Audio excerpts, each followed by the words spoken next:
Tanah longsor kembali terjadi dan menutup akses jalan menuju ibu kota Kecamatan Pagar Gunung Kabupaten Lahat. Longsor terjadi diduga akibat masih tingginya intensitas hujan yang mengguyur wilayah tersebut sejak malam hari. Longsor yang menutupi seluruh badan jalan tersebut terjadi di 4 titik sepanjang 1 kilometer.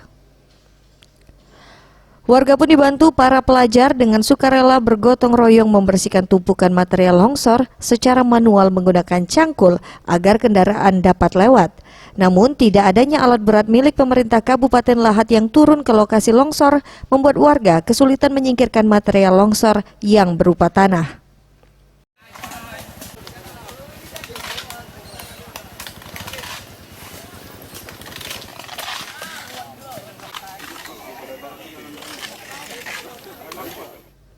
Sementara itu, Camat Pagar Gunung Iskandar Jumaldi mengungkapkan jika alat berat milik pemerintah Kabupaten Lahat sedang rusak sehingga tidak bisa diturunkan ke lokasi longsor dan membuat warga terpaksa membersihkan material longsor tersebut secara manual menggunakan cangkul.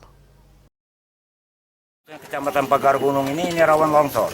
Alat berat sudah diturunkan pada longsor pertama itu, namun alat berat itu dalam keadaan rusak.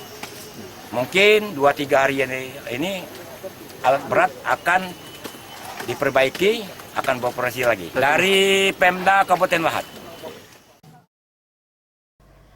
Sebelumnya lokasi tersebut sudah terpantau rawan longsor dan longsor yang terjadi ini pun merupakan longsor susulan. Yudi, Sriwijaya TV.